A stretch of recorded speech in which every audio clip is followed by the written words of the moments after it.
All right, so I'm going to go ahead and start. Thank you, everybody, for being here.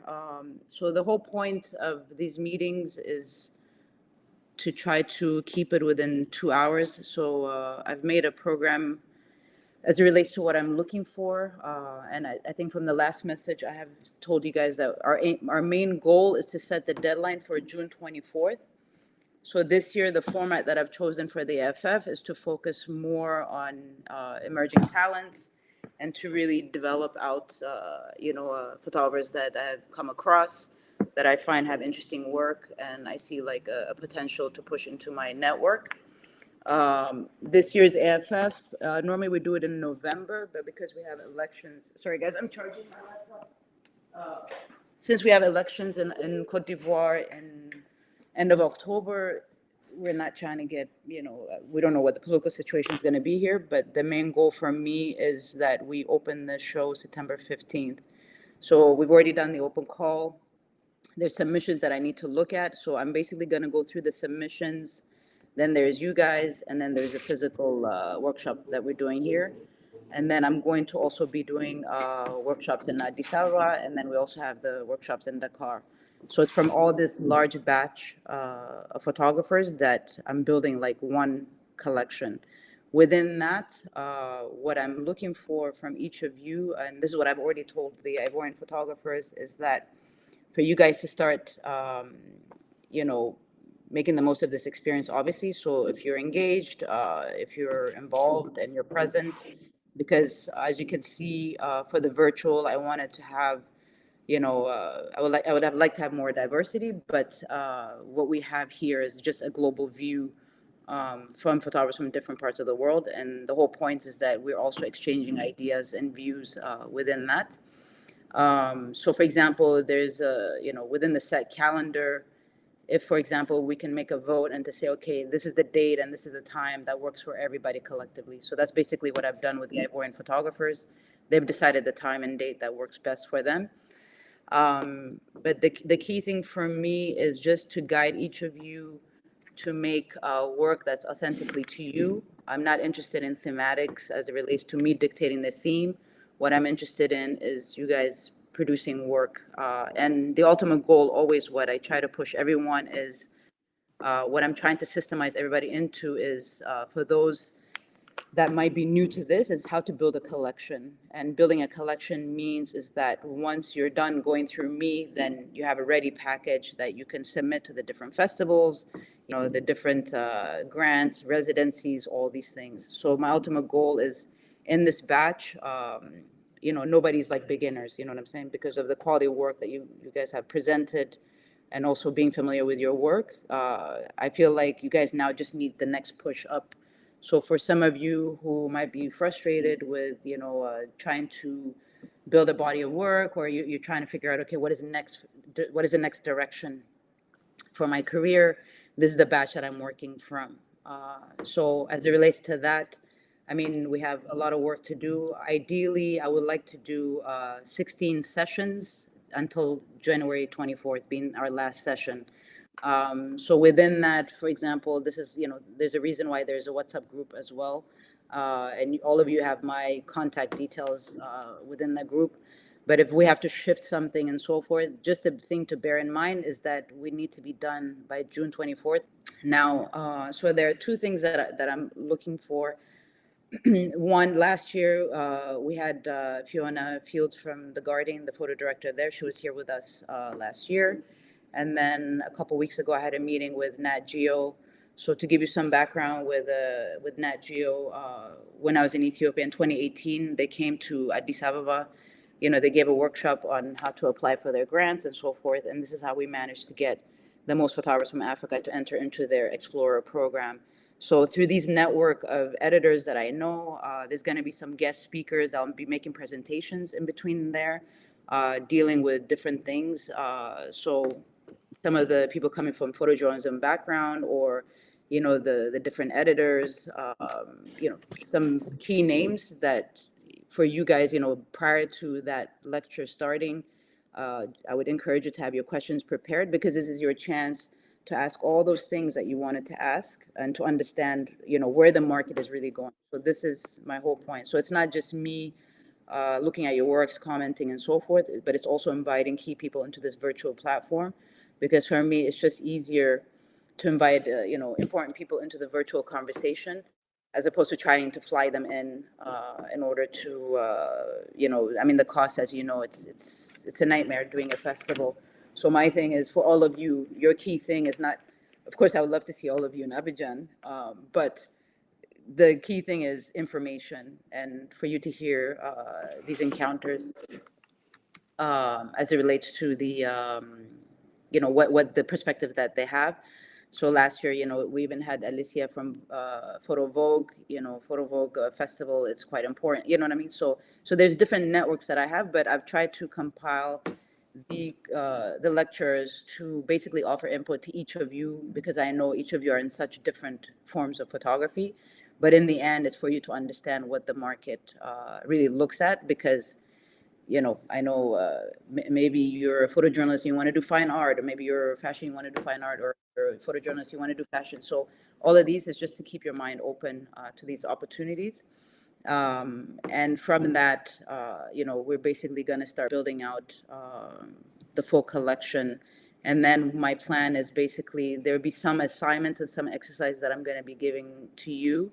And again, the whole point of this virtual discussion is to sort through, because I don't know what your personal lives are like. I don't know what you do on your day to day and so forth. So this is an open space to basically tell me, okay, I can do this at this time, you know what I'm saying? Or this is what I can deliver, but I need to give, basically like a PDF with all of your profiles, with work that you're making, to send to Fiona and also to send to Nat Geo, so that they have like this batch of work, while we're still like waiting until June is not really an option in my opinion, but it's just to keep building. And each month you should have this exercise of you making some sort of work, but you're ultimately working and pushing towards the final collection. And that final collection means either, so let's say you want to do a long-term project, or you can do monthly projects. But at the end, let's say you have good monthly projects, the final decision is going to be up to you to tell me, okay, Ida, this is the body of work that I feel the most passionate about. This is what I would like to exhibit. Or if you haven't decided, then I'll be like, okay, I think this is the strongest body of work that we can present inside the AFF. And within that is just to sort of have this whole full circle. And in my ideal situation, if I can get the right funding or the support, which is very challenging, what would be super interesting is to invite you guys here to Abidjan during AFF, and then to go to the next phase of the physical review, not my review, but other people reviewing you as well. So this is ideally what I'm looking for. So the key thing is that as it relates to building your personal project, and I've said this to all of you guys, is that authenticity is the most important thing. And the topics that you choose and the things that you want to work on, I've said this in many presentations, I've spoken to all of you guys about this, is that you have a conscious effort, which is creating the work, but the subconscious side of you is read by the viewer, the onlooker. It is the audience that opens that door into your subconscious. And being aware of that means is that if you're not authentically present in your work, or you're not making work that's authentically to you or that expresses you, the audience is also able to read that. So my main thing is that it's not just an artistic journey, but it's really a journey of life, and to try to make you understand that where we are right now as it relates to the photo industry, it's the most difficult industry right now, because we have a lot of things to compete against, which is many photographers are in there, iPhone photography is in there, AI is in there. There's all these elements that are going to, challenge you on so many levels. That's one thing. The other thing as well is that as it relates to content, there's also that challenge, because right now I find that in the context of Africa, I've noticed that a lot of funding or a lot of structures are based around social issues. Usually it's gender or climate. So in order for you to have access to funding, you almost have to carve out your own theme, or let's say you feel passionate about something completely different that has nothing to do with these two topics. So in a sense, you have to like sort of diverge yourself into doing some other work. So that's why I'm saying to you, this is an opportunity for you to be authentically present, make the work that you feel authentic about. And then from that is really to start understanding what is a collection, how to deal with, if you get a gallery opportunity, to deal with festivals. For example, there's a website with a list of all the festivals around the world. There's no reason why you guys cannot be applying to all these festivals. And these festivals are really, first of all, I don't believe in paying to show your work in a festival. I think, you should be applying for opportunities that are open, So there are these kind of things. And I think, one of the things that all of you have to sort of contend with, and I've said this many times, is rejection. Rejection is part of the business, and you have to get used to that. So just because you've been rejected or you applied for something and you did not get it, we're all looking at it. Like this year, I think I'm jurying about 3 or 4 awards. You know what I'm saying? We all look at names, we all look at work, and it's a voting system. So you don't know who's looking at your work and who really likes your work, but you didn't get through. So you need to keep that sort of positive outlook. And once you submit to these things, your name kind of stays floating in there. So it's quite important. And if you continue submitting, people also start noticing that you're actually making, what I mean? There's a progress that's happening within your work. So don't be afraid of rejection. I mean, that's the whole thing about being an artist. You have to accept and be vulnerable, and it requires a lot of vulnerability. And this is not a field that a lot of you work for income. You know exactly what the industry looks like on the commercial side as well. But understand that at the end of the day, it requires your dedication, it requires your resilience, and more importantly, it requires your persistence.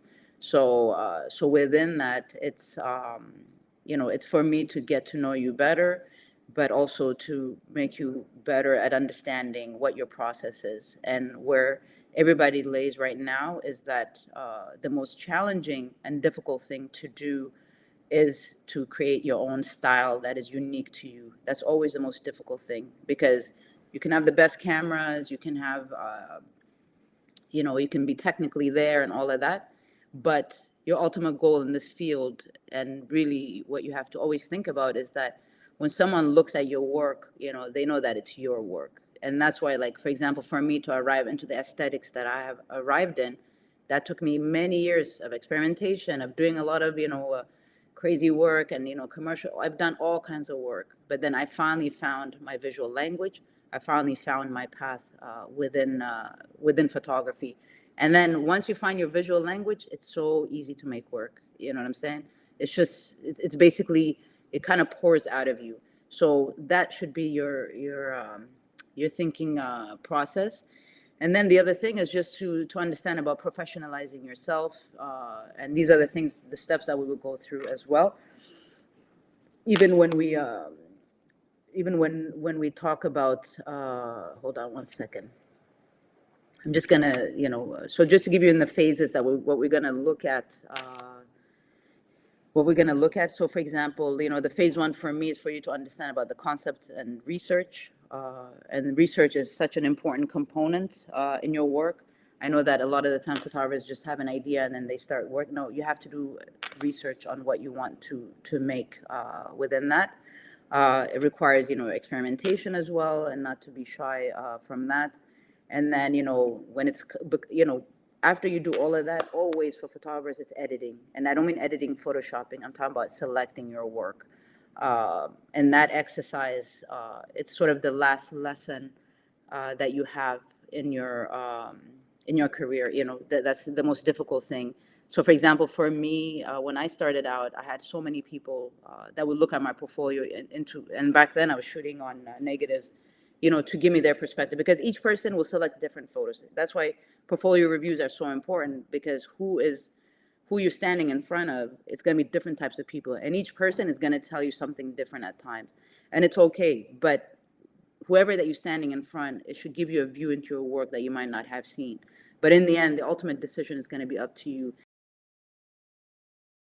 And I think in this new day and age of photography, we make the mistake of getting rid of photos too quickly. We're not sitting with it enough, or we're not processing it enough. So if you look at your archives, let's say from like a few years ago, and where you stand today, and you're really re-editing it, you might find things that you find interesting that you had discarded at that time. Or sometimes, for example, in my case, I'm digging into my old archives to bring it forward into my new work, to add it into that. So don't discard works that you have done. And it goes the same way. Sometimes you'll go to you're shooting, and you see something super interesting that has nothing to do with what you're shooting, go ahead and shoot that, because you don't know when you'll be using that image again, you know? So don't take these moments for granted. You know, find a way to always be awake and always, you know, take photos continuously. Then the next thing and the final stage is basically preparing your portfolio. For example, edition numbering. A lot of photographers don't know what editioning numbering is, you know. An editioning number means is that your ultimate goal is to sell your prints. You know, it's not just to get more gigs, but you have to be able to sell your work. So you need to know what is the base of your value, how many edition prints are you gonna make, how many artist prints you're gonna have, and so forth. And through that, it's basically you're running a small business of how to systemize yourself. And that it means, you know, copywriting. Let's say a publication wants to use your work. What do you charge for that? You know, if you're going to be on the cover, what do you charge? If you're on the inside, what do you charge? Who is the publisher? You know, and within that, there's an industry standard as well. So, for example, for me, you know, some of the pricing fluctuates depending on which publisher it is. You know, so for example, I get a lot of requests from Brazil to publish my work in school textbooks. And, you know, they'll be like, well, we only have 100 euros. And I'm like, well, just keep the 100 euros because it's really not going to change my life. So, you know, I find it like commendable that they've chosen my work to be an educational textbook. So, you know, you have to make the decision of what benefits you as it relates to like your visibility and so forth. But after a point that you have reached the visibility, your goal is to get into as many festivals as possible, enter into as many, important competitions and so forth. And as you begin to grow your career, then at some point you will start saying no to different opportunities that come. So for example, if you search my name, you will find many pages of, you know, my work being visible. I've had to work hard for that, meaning, you know, I was accepting any interview. It could be a blog, it could be this or that. I accepted all of that because I'm creating a digital footprint of my name. And that's why I tell, especially those in Africa, I always say, you know, your name on your social media needs to be your name. Nobody's searching for, I don't know, Tomboy 101 or whatever. You know what I'm saying? Nobody's searching for that. So you have to brand your name. This is what it comes down to, you know. And then it goes back to history as well. So if you're going to get your work published in a book, and nobody's searching for that nickname that you have on social media. They're searching under your name. So be smart about social media marketing, having digital footprint, having a website.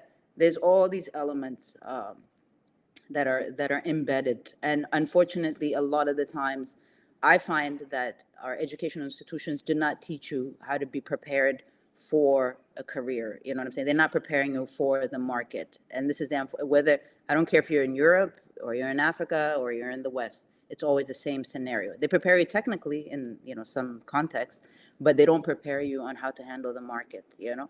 So within that conversation, it's also looking at, you know, for example, for those that are in Africa, you know, until we find, I mean, just to be clear, I don't know everything. I'm just sharing with you what I know, what I've experienced, you know. So my experience working in Africa is that I did a lot of work doing NGOs, doing weddings, doing studio, all of that before I managed to be able to sell my own work that was authentically myself, meaning that sometimes you have to do the two things at the same time. And eventually the stuff that you're doing to earn you money is going to drop out because the stuff that you feel passionate about is the thing that's going to lead forward.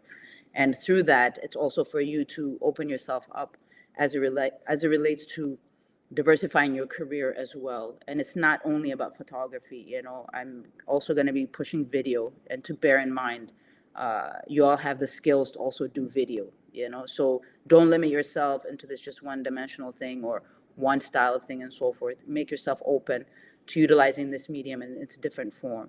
And through all of this conversation, each of you should be pushing and aspiring to get a book made of your work. This is the reality of it. So to give you the context of the difference between the global north and global south is that global north photographers are making books first, and it is the book that is getting them the exhibition. It is the book that is promoting their work. It is the book that is getting them to sell prints. Whereas in Africa, because we have issues and challenges with printing our own books because of the quality and so forth, we're actually doing the exhibitions, selling the prints, and then making the book. So we're in the reverse side of it. So all of you should make it a point to make a book because You know that number that's on the back, that ISBN number, that's your archive forever. You know, that basically embeds you within history. Once you get that ISBN number, that means is that 40 years from now, even if you stop shooting today, the fact that that exists, that means you exist in the world archives. And that's our whole purpose at the end of the day, is that we're archiving this present for the future, but we also have to find a way to archive our own work and our own legacy, you know. So to think much more broader and bigger within that. So anyways, that's my spiel. So if anybody has questions or comments, this is your chance. Today's meeting is not a very long one because it's just to get you into the introduction. If I had an ongoing project and I'm working on it, and I'm like, I will be able to edit it to be showcased in the at the festival. Is that going to be okay? It depends on the quality of the work, Okay. because if you have like some whack work, obviously I'm gonna make you go back to the drawing work, to the drawing board. So just to be Okay. clear. Okay. Yeah, I get it. Anybody else? Hi, can I ask a question? Sorry. So for the upcoming sessions, is there like a schedule for that? Because I know, I mean, because obviously I'm in Hong Kong, so I might need to, know the time of the meetings maybe beforehand, Yeah. so I can plan ahead for that. So what I'll have Rahwa do is I have a, hold on one second, because we were waiting for the physical workshop. Hold on one second. So as it relates to phases, so for me, it's like, let's say from now until the end of March was the research and the concept. You know what I'm saying? So the next time we meet, you guys are going to quickly present, you know what I'm saying, what you're deciding to work on. So everything is blocked out in time. And then from that, we will share that in the WhatsApp and send it by email.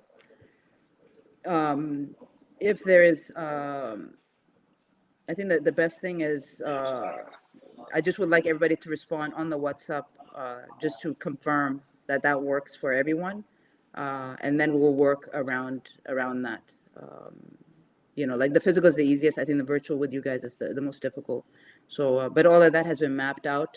I had put tentative dates because I wasn't sure when we're going to start the physical. So now that we've started the physical from the first program that I made, I just need to have them reshuffle the dates for you guys. Because initially I had you guys from research and concept was March 4th until the 24th of March. You know what I'm saying? So I think the next session we're gonna check if we do it on the 24th. It's for you to present, just to. And by the way, don't make your life difficult. Just do a rough draft, put that on ChatGPT, edit it, and then you know what I'm saying. I don't want you to waste a whole lot of time going in circles to try to get me like a proper. You know what I mean? I just want to know what your concept is, and then as we get closer to the exhibition, then we will have to refine your text, and because that becomes your concept note and also your artist statement. Amir, I think you had, oh no, Amar. Amar, did you have your hands up again or no? No? I think I need to remove it. Something. Yeah. Okay. I think he has connection issues. Anybody else have questions? I have a question.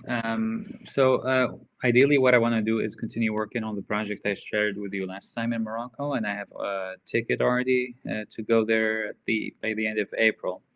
But I don't want to sit and do nothing. I've just arrived in Berlin and I'm looking into what I could do here. So how can I go about, like, I have that project, I'm gonna try to produce good work in that theme, but at the same time I want to do a few things here and see how that goes.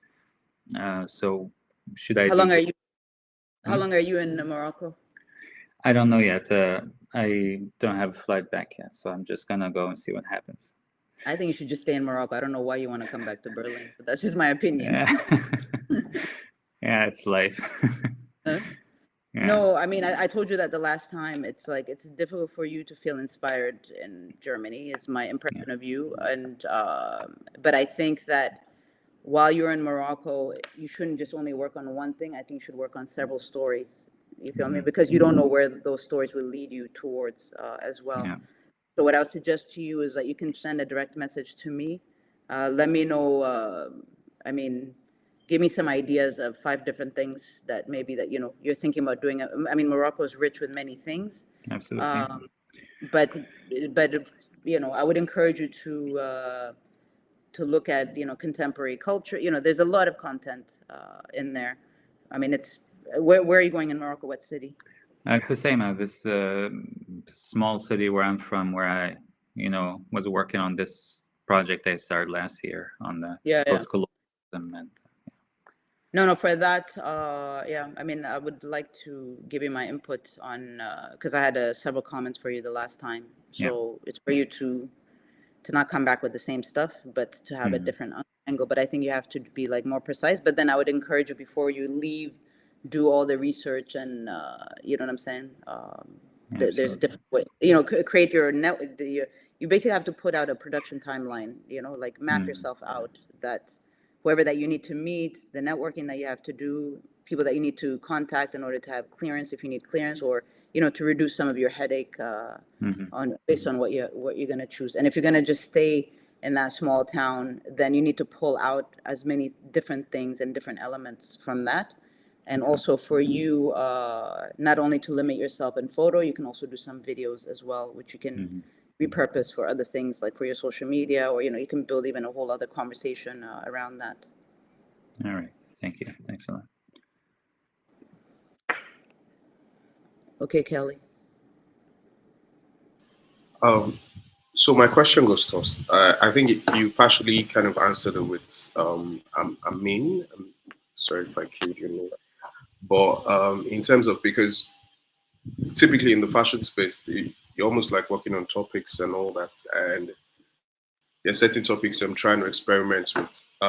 In the research phase, are we allowed to like present several things with like maybe concept notes and maybe to help guide what might be a better route to take, because there are just several things like buzzing that one wants to probably try, and maybe having guidance to know what's the best route to take would. I don't know if it's clear if the question I asked is clear. Yeah, I mean, the more ideas that you have, the better at the end. And this is one thing that I'm clear with everybody is that unless you're doing, you guys need to find a way that you're making work each month before you arrive on your own personal project. You feel me? So, for example, Kelly, your work requires models, stage. You have a lot of components to your personal work. Fiona, I think it's the same way for you as well. For the photojournalist, it's easier for. I think the same thing for Prince as well. So my thing is that my challenge to you is in whatever format. To me, I'm gonna bring you back to photojournalism, but my main thing is that each month I'm trying to get you to sharpen your mind for your own personal project. You feel me?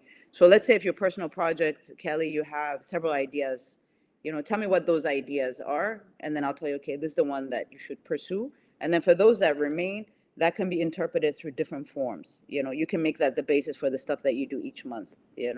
But the whole thing is that all this work that you guys are going to do, it needs to drive into your final work. And some of the themes that I would like to explore with all of you is basically to have, for each month, to have like one topic. And my interest is based on that one topic, how each of you see that topic and where you live, because I think that would be super interesting to get that feedback and to get that visual reference. But for your personal project, this is what you keep that's intimate to you. And then as we have these conversations and so forth and what have you, you know what I mean? Maybe your proposal changes, you change your mind about it and so forth. But my main thing is that June deadline, this is what I'm looking at. And then the rest is just for you to follow these assignments, just to open you up as it relates to your artistic path. Any of you know the book, The Artist Way? Anybody? Okay. So I would encourage you, hold on, let me find the link. Hold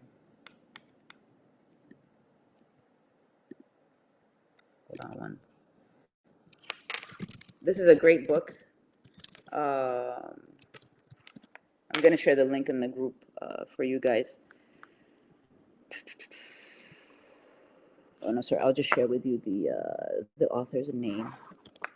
So this is like a great exercise book, because I think sometimes we exist too much in the digital world, that we're not spending. Can you guys see that in the message?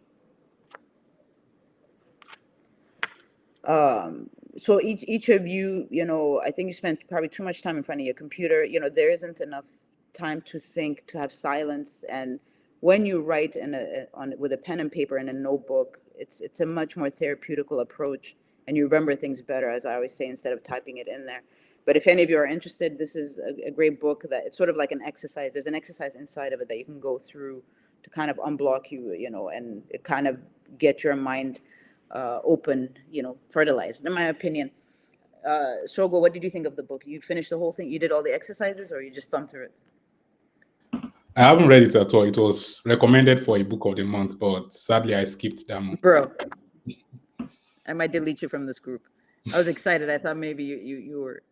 I was excited that you actually read the book. But anyways, I encourage all of you, please, to read, to listen, to explore. There's all these things. Don't limit yourself within your city, your circle, and all of that. You have to open yourself up. So because right now you're going to be at the stage of looking for inspiration. That's going to be the key thing for you.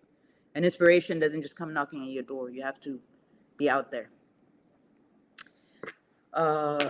Anybody else? So yeah. Chad, I see you coming in and out, but I don't know what that means. Can you hear me? Wait, Chad, are you about to say something? Yeah, can you hear me? Hallelujah, yes. Yeah, okay. I just would like, hello, by the way. Just a bit more clarification. So we're obviously working on potentially a bigger body of work between now and June. And then the topics that you mentioned there, are those going to be kind of separate exercises each month, or are they kind of tying in with the body of work that we're making? No, it's going to be separate. It's just separate exercises to just get you guys going. You know what I'm saying? And those are, I'm not going to make them like super difficult or anything like that. I'll just give you like a word, or I'll give you a sentence, and it's just for you to interpret that in whatever form. But the key thing is that you need to keep the eye on the prize, which is your final work. So and for that, again, it's about time management as well.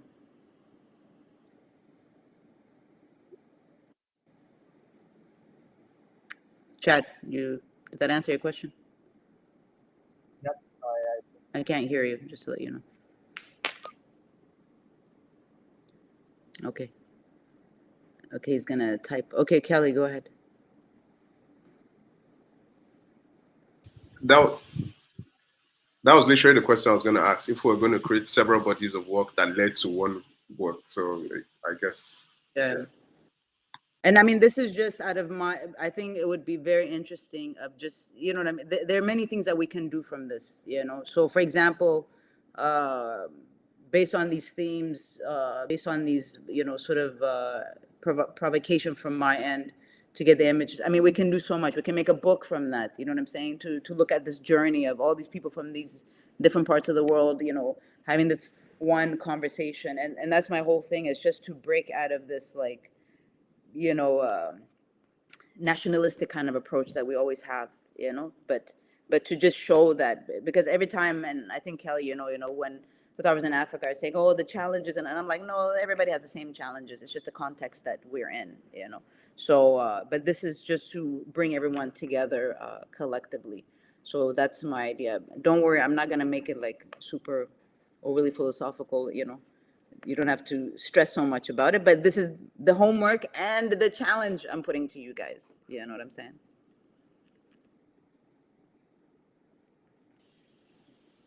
You're always philosophical. I want to see how that is simplified on the work, but let's see how it goes. Otherwise, I'm going to start assigning reading assignments. Then you'll have no choice. Okay, so I think that's about it, unless there's nothing coming from you guys. And then we'll try to figure out this. Oh, wait a minute. So I haven't heard from Joanne. Are you there?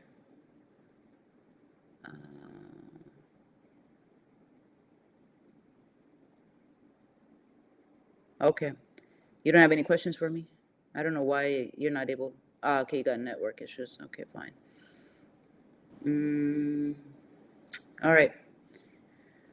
So best of luck to all of you. Have a great weekend wherever you are. If you want a happy birthday to your mom. And I guess we'll go from there. Good to see all of you, though.